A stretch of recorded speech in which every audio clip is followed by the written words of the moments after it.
La estrategia del día es traída para ti por bloomberglinea.com.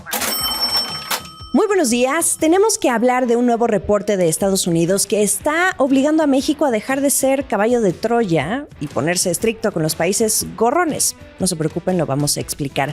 Una buena para Canadá, pero que viene saliendo como poner el snooze cuando uno quiere dormir 5 minutitos más. ¿Qué está pasando con el cobre y su precio? Y Braskem Idesa, una empresa en la que participa el conglomerado de Carlos Slim, se acoge al capítulo 11 de bancarrota en Estados Unidos. Miércoles 19 de agosto, no olviden hacer clic al botón de seguir del podcast, activar la campana para que puedan recibir la alerta de un episodio nuevo cada mañana. ¿De qué estamos hablando? ¿Conocen ustedes este término en inglés del free riding? Entre amigos, por ejemplo, cuando salen y uno lo disfruta todo, pero sin pagar la cuenta. Eso es un free rider. En el caso de México, estoy segura que ya todos tienen la palabra en español, ¿cierto? El gorrón, el colado, el aprovechado.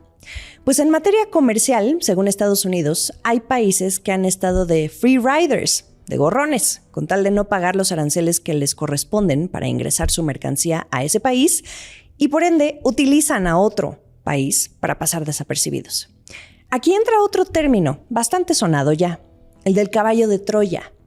Esto no es nuevo y quienes tienen tiempo escuchándome lo saben muy bien. En este podcast lo hemos venido analizando, al menos desde 2024, sobre si México era una especie de caballo de Troya para China, una puerta de entrada comercial en su intento de esquivar los aranceles de Estados Unidos.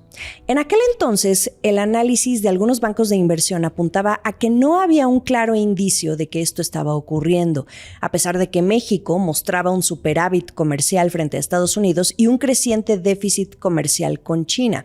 Es decir, que México con Estados Unidos exporta más de lo que importa, mientras que con China importa más de lo que exporta.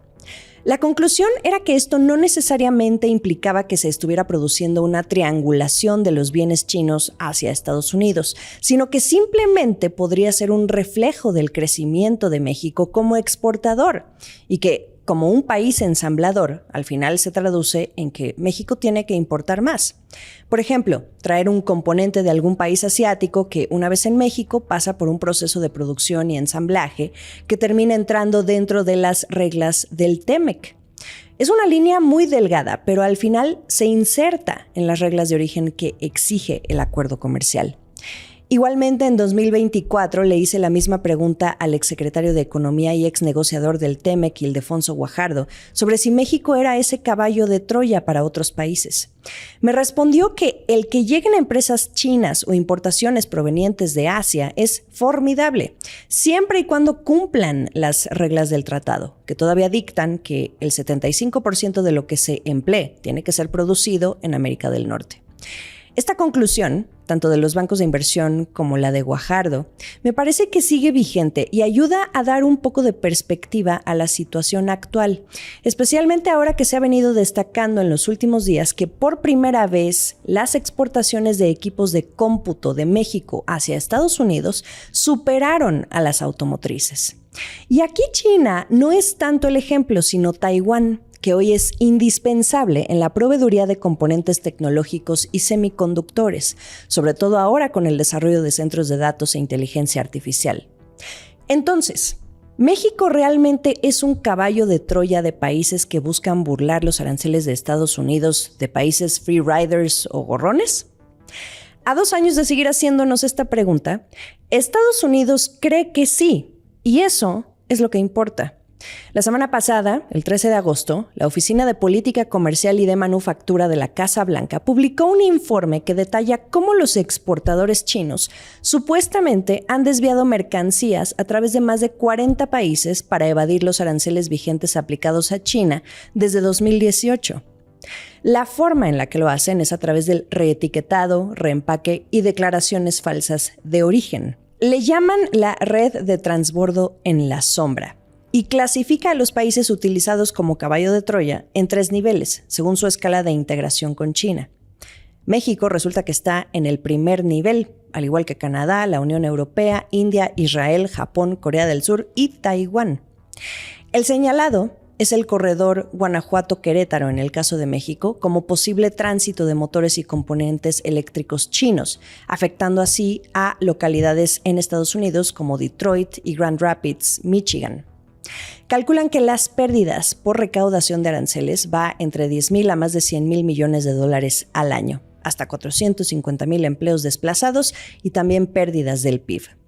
De acuerdo con la consultora Ansley, del ex negociador Juan Carlos Baker, este documento es solo eso, pero no es una orden ejecutiva ni una disposición con efectos jurídicos directos.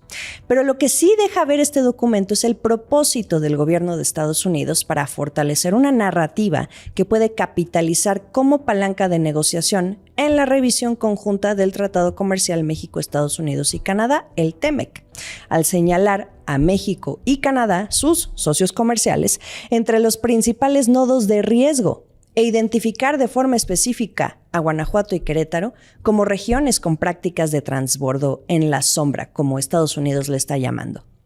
Más presión para México porque Estados Unidos entonces quiere que el país ayude a frenar a estos free riders, a estos gorrones. Ya la presidenta Claudia Sheinbaum se ha comprometido incluso con el representante comercial Jamieson Greer a hacerles frente y comienza a sonar, según 4 fuentes con conocimiento del tema que hablaron con Bloomberg News, que México ya evalúa estas opciones para imponer más aranceles y nuevas restricciones a productos de China y otros países. En otras noticias. Llegó la fecha límite para la imposición del 50% de aranceles a los lácteos, la cerveza, la madera y los palos de hockey de Canadá. ¿Y qué creen? El presidente Donald Trump y el primer ministro Mark Carney lograron hablar por teléfono a horas de este día D. La buena, lograron aplazar los aranceles. La no tan buena, solo por 3 días. No, pues, como dicen por ahí coloquialmente, mejor nadota.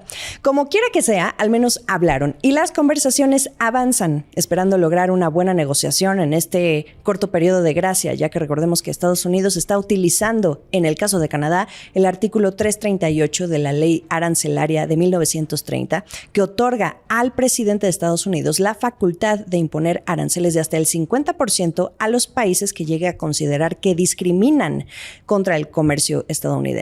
Además de que en el caso específico de Canadá, incluye la amenaza de que estos se aplicaran por igual, es decir, sin considerar si cumplían o no con las reglas del TEMEC.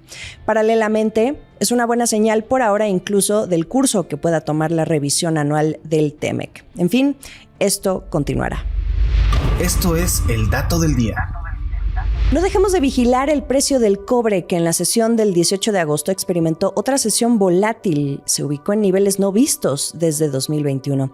El metal para entrega el miércoles en la Bolsa de Metales de Londres, que sirve como referencia además en el mundo, se negoció con una prima de hasta $110 por tonelada respecto a los contratos para el día siguiente. Y esta es la mayor diferencia en términos de precios al contado desde una grave escasez que ocurrió hace casi 5 años. Posteriormente, el diferencial se redujo a menos de $80 porque las entregas a los almacenes parecieron aliviar la situación. El mercado ha seguido de cerca el cobre porque un aumento de los envíos de este metal a Estados Unidos ha reducido el inventario. El problema es la crisis, que se ha visto impulsada en gran medida por esta perspectiva de los aranceles de importación estadounidenses, lo que ha contribuido a agotar las existencias en otros lugares. El último sorbo. Último sorbo medio amargo. Una empresa mexicana, la petroquímica Braskem Idesa, una combinación entre Braskem de Brasil y el conglomerado de Carlos Slim, está solicitando acogerse en Estados Unidos al capítulo 11 de bancarrota debido a las crecientes presiones financieras que enfrenta y también a un agravamiento de su crisis de liquidez. Lo hizo al iniciar esta semana en el Distrito Sur de Texas. Y según los documentos judiciales, el objetivo es salir de este hoyo en unos 60 a 90 días como máximo, ya que logró un acuerdo consensuado con todos sus accionistas para tomar esta opción. Recordemos que acogerse al capítulo 11 de bancarrota no implica que una compañía ya esté en bancarrota, sino que es una vía que le permite seguir operando mientras negocia una reestructura financiera antes de caer ahora sí en esa última opción, que sería la bancarrota y la liquidación de la empresa como tal. El objetivo, en el caso de Braskem Idesa, es que reduzca su deuda en más de $920 millones. Esta compañía tiene meses en pláticas con sus acreedores después de no poder pagar los intereses de su deuda en dólares. Mala también porque estos problemas financieros han hecho que opere por debajo de su capacidad y que termine desaprovechando el momentum que se generó para las empresas de energía que ganaron con los altos precios del petróleo por la guerra en Medio Oriente. Por poner un ejemplo, en México opera el proyecto Etilen 21 en Veracruz, enfocado en la producción de polietileno.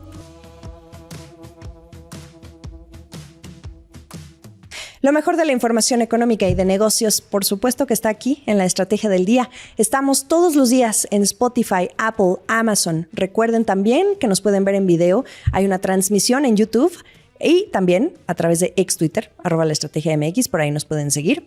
En Instagram también pueden seguir a la cuenta de La Estrategia del Día y a mí me encuentran personalmente como Jimena Business. Feliz mitad de semana nuevamente.